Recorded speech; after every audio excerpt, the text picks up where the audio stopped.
Hey folks, welcome back to the Shut Up and Do It podcast, the place you can come and hang out with us while we go through all things real estate with a focus on bringing you top quality speakers, all who believe in a get it done manner. I'm your host, Nick Aalerud, creator of the Complete Deal Flow System and a buyer with AA Real Estate Group out of the Boston markets and beyond. Super stoked to have an awesome friend and colleague of mine. He is from the Miami, Florida market, Mr. Alex Pardo. He is a wholesaler. He is a business coach. He is a life coach. He has also got a few different knacks that he's going to be sharing in his time with us today. And he's willing, he said, to share a couple of his challenges too, which is what we love to do. Alex Pardo, man, thank you for coming on the show. Thank you so much. No, brother. No, thank you, man. Pleasure's all mine. I appreciate you inviting me and thinking enough of me to hop on here and hopefully help your listeners. So thank you, brother. Always great connecting with you. Oh, that's awesome. Do you want to start, like everybody, just give us a little bit about your background, what got you into real estate and everything? That would be great. Yeah, so born and raised in Miami, Florida. My entire family's from Cuba. And my sister and I were born in Miami and, grew up in a middle-class family. I owe my parents so much because I don't have a lot of the hardship, stories and upbringings that we hear. It's not a rags to riches type story, anything like that. But I certainly wasn't born with a silver spoon in my mouth, as they say. I always felt, Nick, not to get off topic, I kind of feel like the middle class, it can be the most challenging for people because they're comfortable, quote unquote. And I think when you live in comfort, that's one of the worst places you can be. But I owe my parents so much.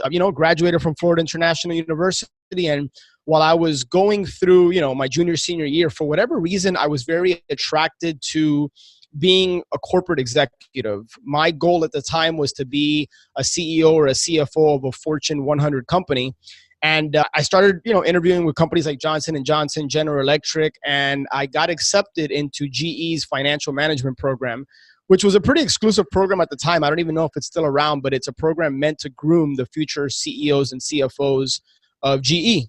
And got accepted. I remember my offer was $48,000 with a $3,000 signing bonus at the time, 22 years old. I thought that was like all the money in the world. And then I moved to Atlanta and I realized that, when you live on your own and you got to pay taxes and all this kind of stuff, it's not exactly what it seems, right? And I was working, I was probably working average of 75 hours a week.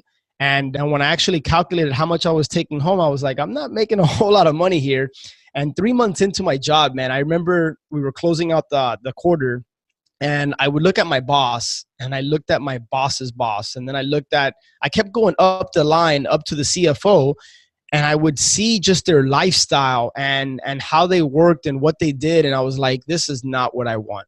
This is not, I think I was more attracted to the allure of, just being a bigwig in corporate America. And man, that's just not what I wanted. So I think the biggest blessing for me is that even though I really didn't like my job, I had the opportunity to travel and I had the opportunity to realize that, man, I wanted to start a business. I had given them my commitment. So finished a 2-year program. And I kind of had this weird gap where I wasn't sure. I knew I wanted to get into business. I just didn't know what business.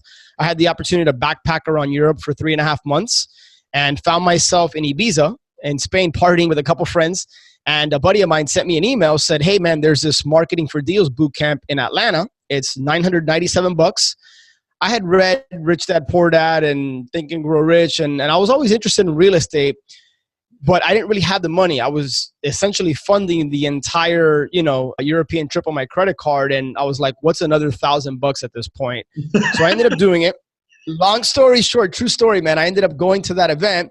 I plucked out a letter, a pre-foreclosure letter, and started mailing pre-foreclosures. Calls started coming in. I had a script, but I really didn't have any idea what I was doing. I ended up setting an appointment with someone.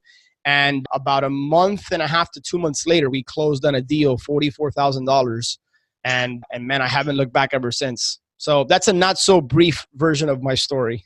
I love that. You literally then only had invested like $997 into your coaching and you got your first deal with 44 grand. Is that accurate? Yes. But now here's the thing though. It was a blessing and a curse because I made 44 grand on my first deal. My next 3 or 4 deals didn't total up to 44 grand. When I closed that first one, I'm like, oh man, this is like smooth sailing. I thought every deal was going to be 44, but it was a rude awakening. But man, fortunately for me, I've always had the type of mentality to fire then aim. And most of the time, it served me well. There's been a few times where I've kind of gotten into some hot water, and I could talk about that a little bit on the podcast. But I've never struggled with procrastination. I've always been the type when I want something, I set a goal, and I just take action, and I get beat up along the way sometimes, but that's where coaching and mentoring and investing in yourself really helps and comes into play. 100%, man. You were in Europe for 3 weeks. I think a lot of people wanted to do that, but you actually did. Yeah, 3.5 months. Yeah, what an awesome experience. And then, at that point, you're in for like 20 G's. You're like, what's another $997? Sure, I'll go for it. So actually what's funny is that entire trip was funded on just shy of $8,000, but we were roughing it. Like I was sleeping in $5 a night hostels. We slept under a bridge. We slept in tents. I mean, we were roughing it. So that's awesome. Yeah, it was an experience. Yeah, for sure. Oh my gosh. So as you started, you got your first big profit check of 44 grand. The next few after that, like you said, you started realizing kind of the bumps and bruises of the industry. What would be maybe your first challenge that you kind of went through that you're willing to share with us? Well, the first big challenge, I deal with challenge and adversity on a sometimes what feels daily basis, but challenge and adversity is one of those things that I think people are afraid of, but I have learned, it hasn't always been this way. I've learned to lean into it, quote unquote. It's one of those things that I know that when I'm going through something, I'm going to come out better on the other end. But in 2007, basically right before the market crashed, I decided to get into my first rehab. And my first rehab was a $500,000 property that I decided to buy. I contracted it for $525, and the after repaired value at the time was somewhere around the $750 range. So I felt there was a decent enough spread there. I estimated a rehab of about 60, 70 grand. Of course, it's always more than you think. And that was my first rehab. It was right before the crash, and the crash came. And, that rehab that we thought was going to be 60 to 70, I brought on a partner, ended up being about double that. And man, long story short, we couldn't sell it. We just could not sell it. And we had to do price reduction after price reduction after price reduction. We were fortunate enough to be able to sell it, but not before it came at $100,000 loss. Matter of fact, I think it was like 101, 102 grand that we lost on that deal. Half of that was my money.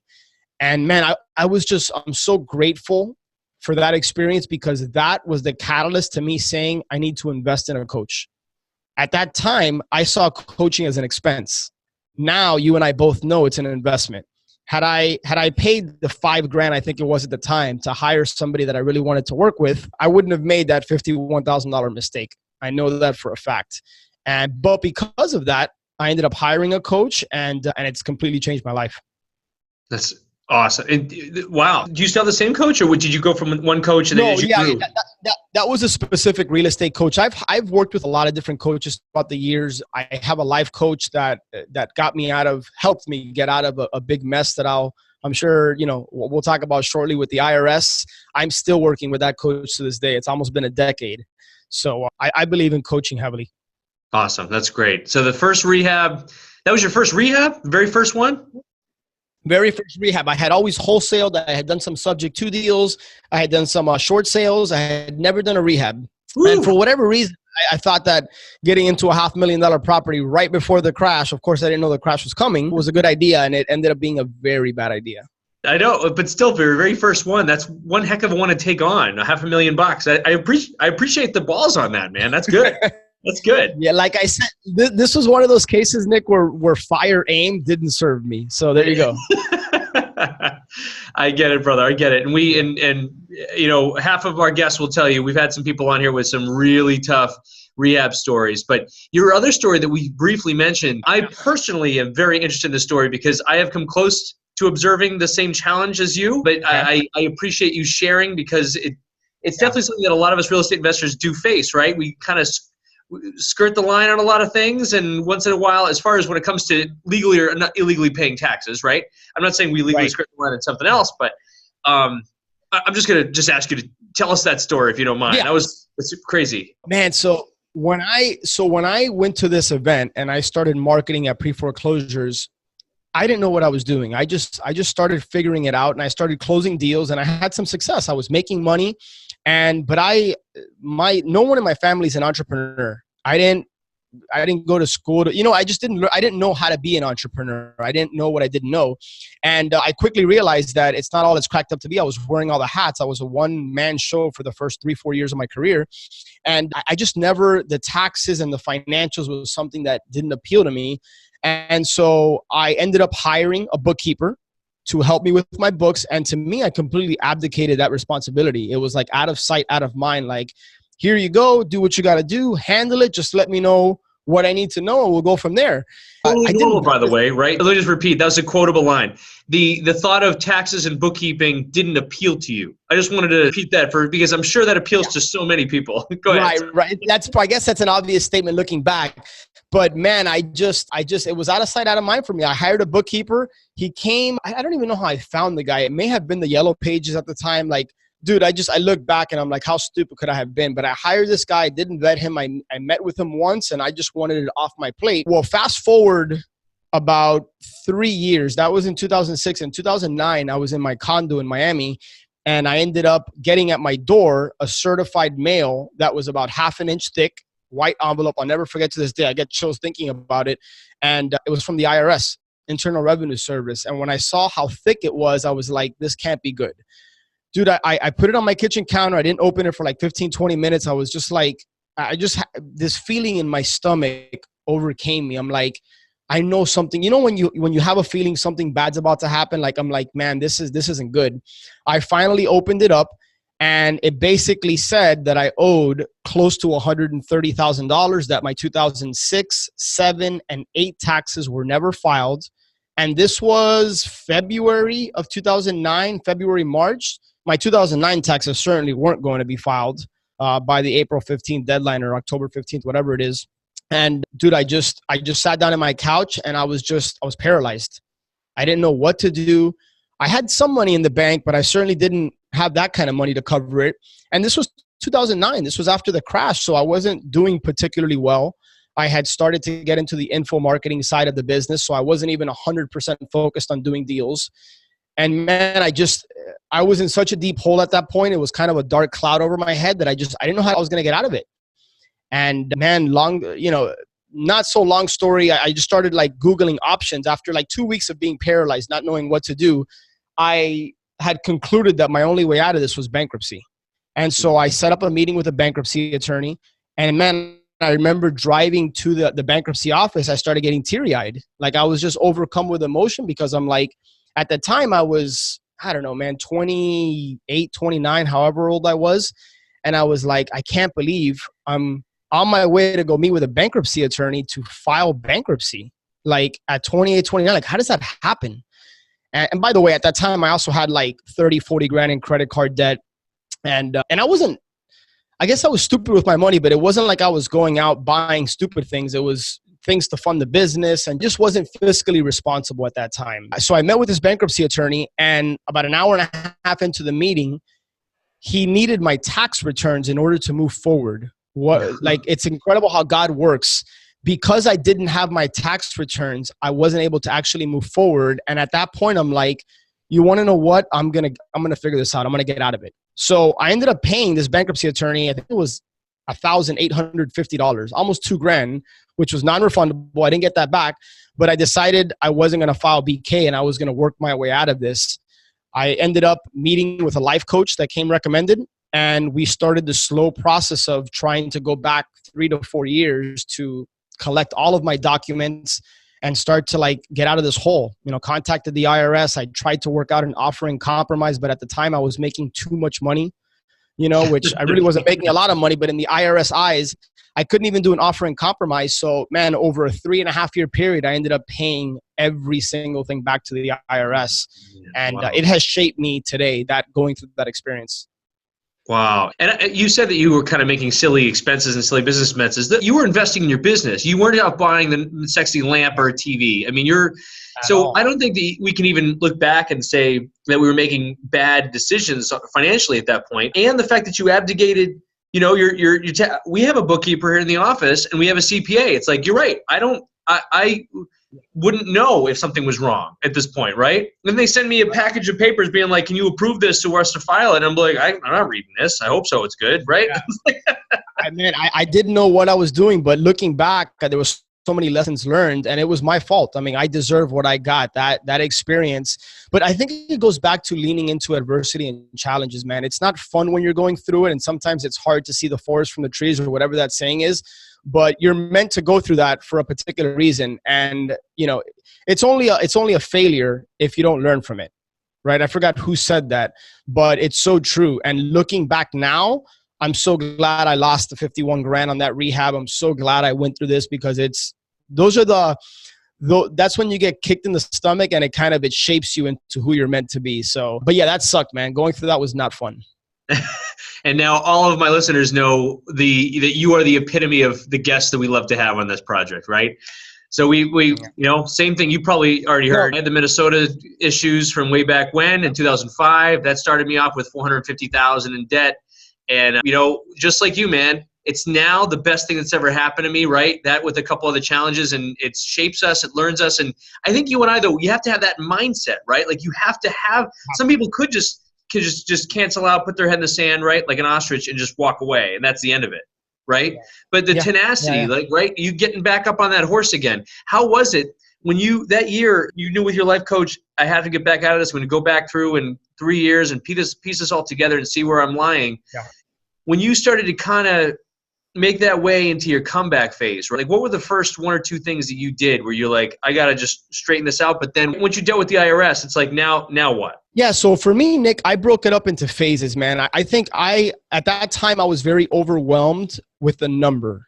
126 and change, I think, is what I owed the IRS, plus another 30 or 40 in credit card debt.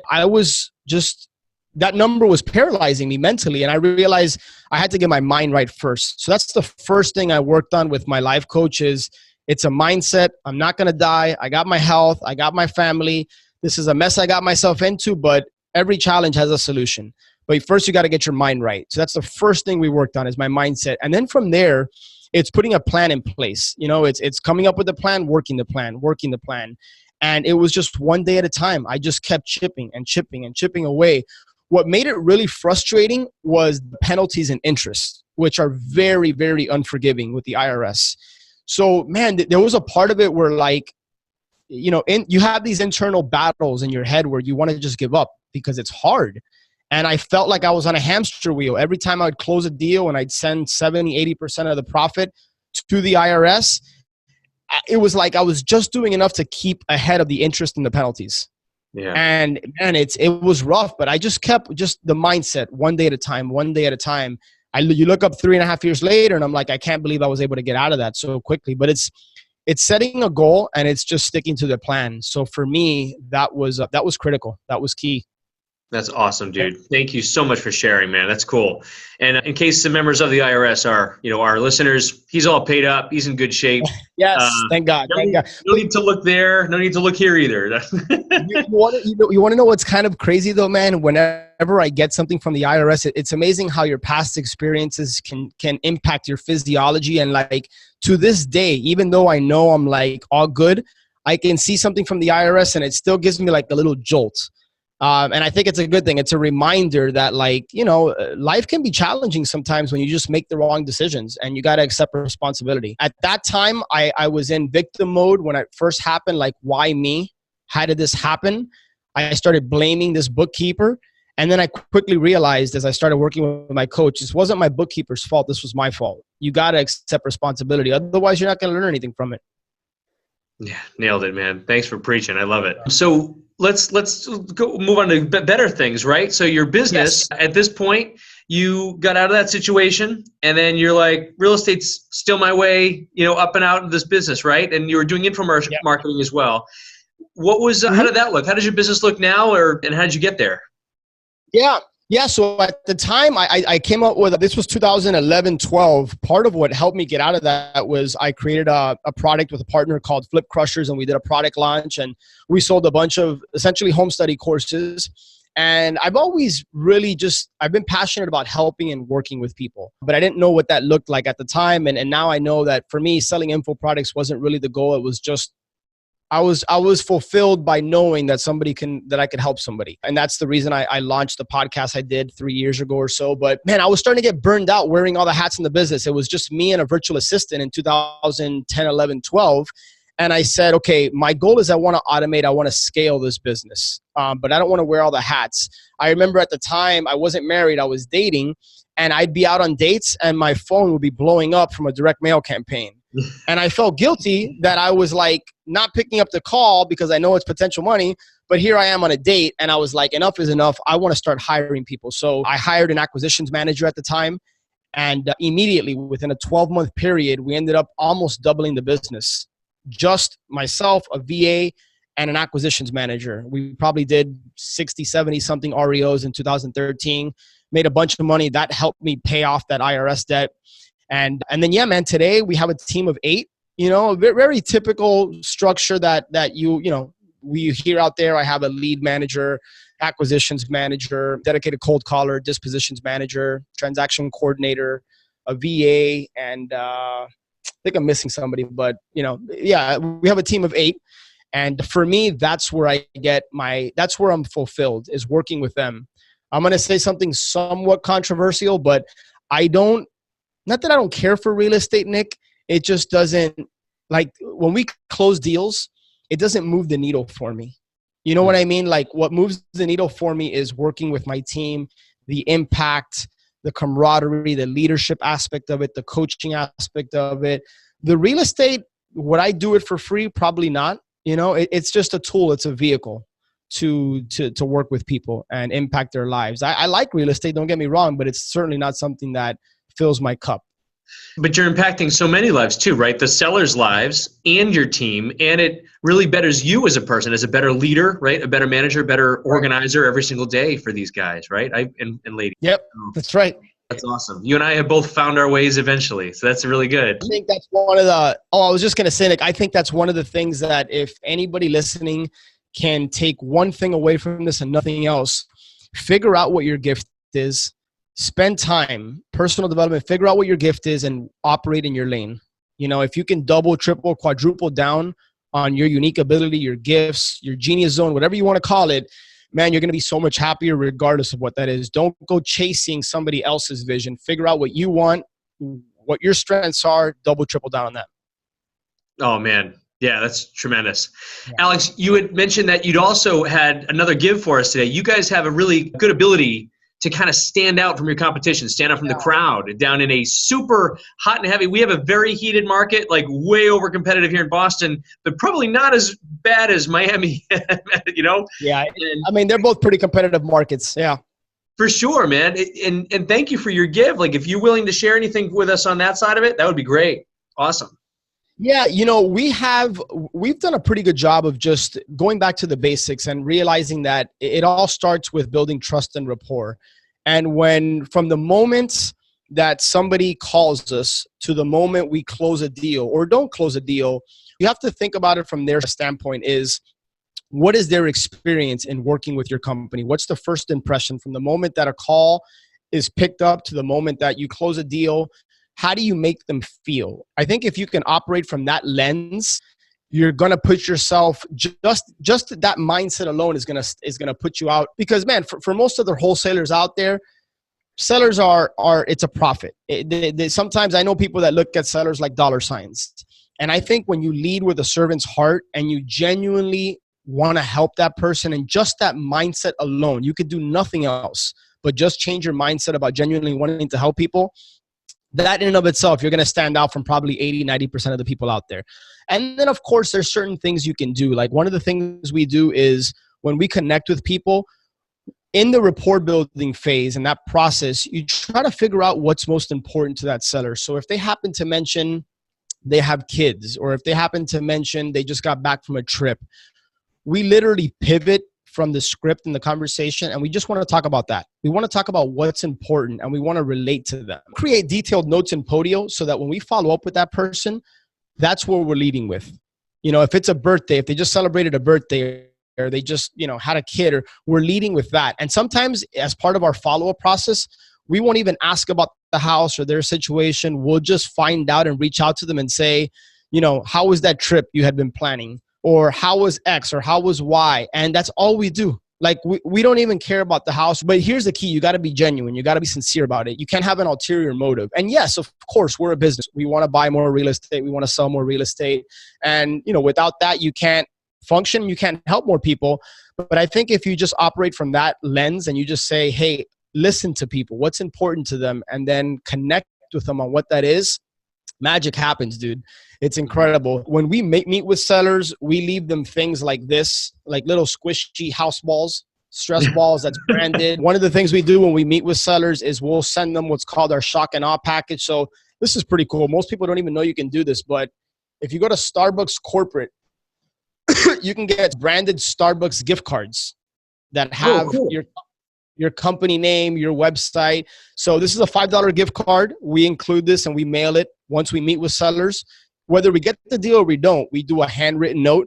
We include this, so it's kind of a lumpy mail. We include the Starbucks gift card. We have like a professionally printed, credibility package that says more about our team. Most importantly, it's not about us. It's how we can help them. This is something that's pretty cool. I don't know if you could see that. Yeah, how we give back. Yeah. It's our Sell a House, Change a Life charity program. So we give sellers the ability to pick a charity that's important to them. And whenever we close, we'll donate $1,000 from our money over to wherever they want it to go. Wow. And people are really drawn to that. So that's important to us. And I think, again, that the biggest takeaway is just, how do you make people feel? What's the experience? Like, would you recommend your mother or your father to your own company if you weren't there? And I think if you just operate from that mindset, you're going to stand out from the crowd. That's incredible. That's especially with that charity thing, man. I mean, that's wow. We'll immediately implement that one. That's really good. And everything you just mentioned, man, our goal here with our team, right? We're not going out to get the deal. You're going out to make a friend, make a relationship. Really, if we have to boil it down to KPIs and scorecard, we want a positive seller experience, a testimonial, right? And if they get the testimonial and not the offer, they still win. Like, that's the whole point. Nick, it's funny you said that, dude. One of our KPIs that we track is testimonials received, right? Mm-hmm. And so if we close and we don't get a video testimonial, I'm bummed. Like, I'm affected by that. Like, great, we closed, wire came in, fantastic, that's awesome. Did we get a video testimonial? Because it tells me that seller really they had a good experience. B, it can impact future business. The more you can put out there, the more social proof, et cetera. So that's one of the first, if my transaction coordinator was here and we turned the camera around and I said, what's one of the first things I ask when we close on a deal? It's, did we get a video testimonial? Yeah. Nice. So, what's the percentage, curious, that you get? Do you have a process in place where you almost get 100% video testimonials? We've been struggling with written versus the video and how to get videos. Yeah, no, I would say we're roughly around 65 to 70% video, because the truth of the matter is most of the homeowners that we work with are older and a lot of them are just not comfortable being on camera. One of the strategies that has really worked for us is RTC goes to every closing. We don't have to, but she goes because we want to connect with the seller and get a video testimonial right before they sign, as they're going to give her the check, usually the seller the check, or they're going to send the wire. My TC Elizabeth, she'll ask the seller, like, look, how was your experience in working with us? Like, where can we do better? Now we start to solicit feedback and we start to listen to what customers are telling us. 9 out of 10 times it's positive and they're glowing, they're happy. So we get them talking, we get them telling us in their words what they liked or maybe didn't like about working with us. And then we'll say, listen, one of our missions is to serve and impact more people. And unfortunately, we live in a city where there's a lot of scammers out there and people don't know who they can trust and who they can't trust. You would really be doing us a solid if you could share your experience on video. It'll only take 15, 20, 30 seconds, and it can help us impact more people. We don't even mention buy more houses. It can help us donate more money. But I think the key is not even introducing the video component or the testimonial component, just asking them, what's your experience? Once they're done, say, look, it would really mean a lot to me if we could get that on a quick video. And man, that approach, it doesn't always work because sometimes people just don't want to be on camera. And if not, then we pivot to a written testimonial. But man, that's worked for us. It's worked for us many times. That's awesome, dude. What projects right now are you super excited about? Ascend in one word. So one of the biggest gifts, Nick, that I have been given earlier this year. I was in a mission trip in Guatemala, Antigua, Guatemala. And it's called Master Mission. It's a half mastermind, half mission. So we would mastermind the first half of the day. The second half of the day, we do a mission trip. And on the last day, it was my turn on the hot seat. And I got very vulnerable with the group. You know, it was a very safe setting. And I was like, I'm struggling because I don't know what my purpose is. Despite all the personal development work that I've done on myself, I was feeling like real estate just wasn't, like I said, it wasn't moving the needle for me. You know, it wasn't like, yeah, it's my business. I'm going to continue to do it, but it doesn't fill me up. And throughout the course of the next hour, by the end of it, what I realized was that working with people and impacting people was my passion.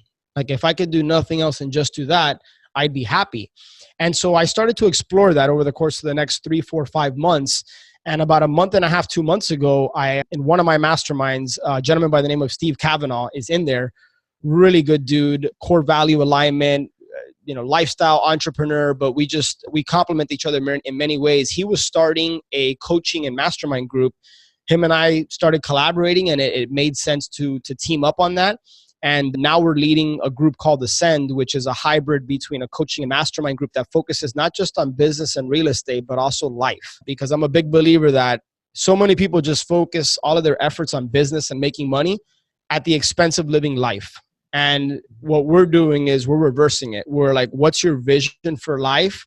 Let's help you design a business to support that vision and that lifestyle that you want. So that's what Ascend is in a nutshell, my man. That's insane. And I saw you obviously announced this new program. Are you still doing the mission trips too? You're still doing mission trips too, right? Yeah, we do that. So the master mission, we do it once a year.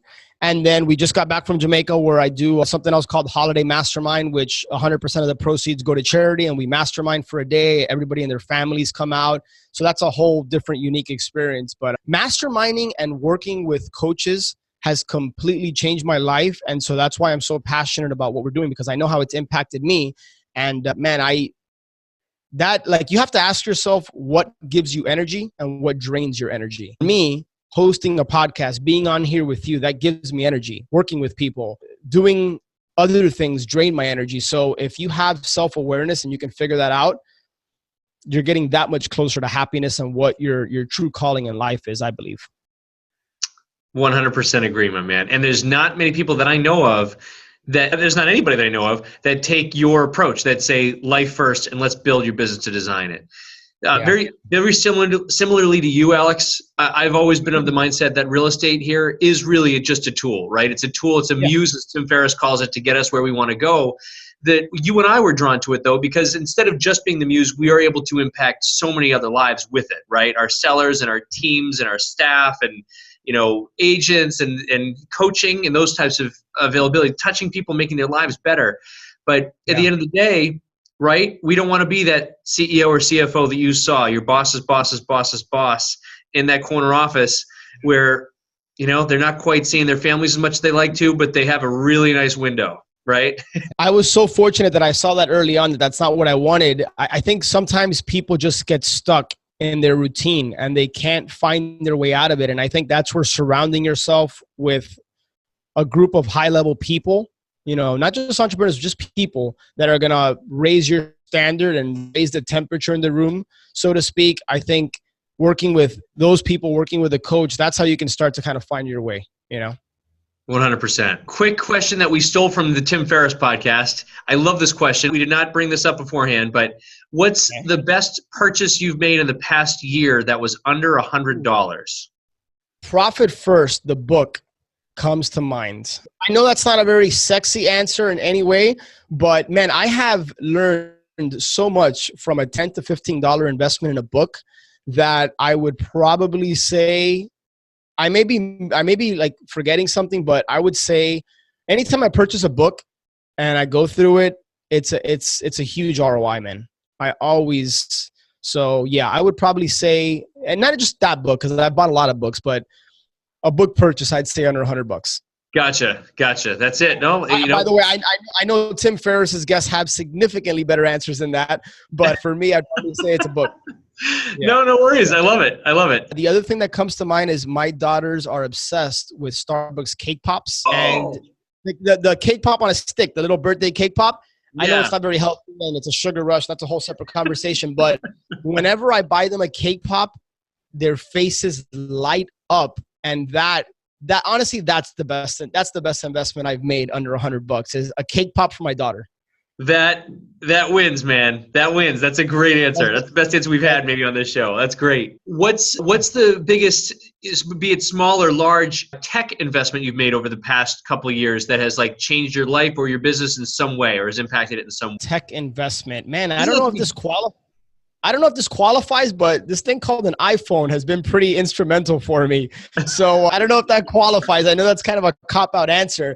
But no, you want to know what, man? This microphone that I'm on, not so much because it's a microphone, because you don't need a microphone, but this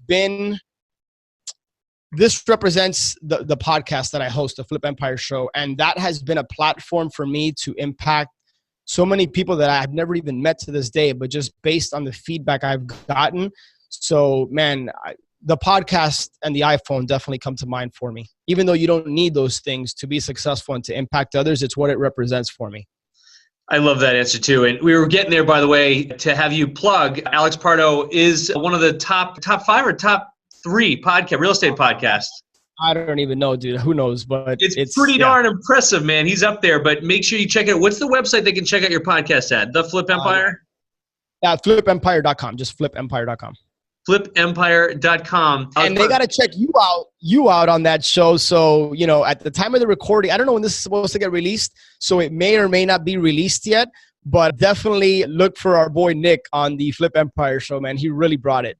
So that was kind of you, my man. That was kind of you. For the people that we have here, so you mentioned your mission trips. You mentioned Ascend, which is the new thing, your new very sexy mastermind coaching, life coaching aspect. Anything else that you're excited about you want to bring up? Man, I appreciate you giving me the opportunity to come on here and hopefully anything I've shared has landed home and resonated with at least one person. It's totally worth it. So, man, I just love the relationship you and I are building. I love what you're doing in your business, the Shut Up and Do It podcast. So thank you, man. I don't have anything else to share. I just want to express gratitude to you and to people taking the time to actually listen to us. It still blows me away that we have the ability to hop on here. You're out there in Massachusetts, I'm in Florida, and we're connecting, and hopefully we're helping a lot of people. So that is really cool. How can people get a hold of you, Alex? Or maybe on those, Ascend, how can they kind of take those next steps or whatever you want them to? Yeah, so ascendyoursuccess.com is the website. But yeah, or you can just shoot me an email, alex@flipempire.com. Quick note too, for you guys listening, Alex Pardo was the very second real estate podcast I think I had ever actually invested my time on. So I forget who was the host, but you were the guest on someone else's podcast. I'm like, wow, what an incredible dude. Like, maybe someday I'll get to meet someone like that. Like, it's just crazy. So I'm thankful, man. I'm thankful to you, and I'm thankful for our relationship. So thank you for your time today, man. And guys, make sure you check out flipempire.com. We'll put that in the show notes. And make sure to check out, it's ascendyoursuccess.com to check out his new Ascend mentorship and mastermind. Alex, thank you so much for being on today, my man. It's been awesome. Thank you, brother. Love you, man. Appreciate you. I'm always here for you. And if you guys need anything, just reach out. Folks, thank you once again for another episode of the Shut Up and Do It podcast. I'm your host, Nick Aalerud. Alex Pardo was our guest. Please do us a huge favor and like and subscribe. We really appreciate all the love, and we'll see you on the next one.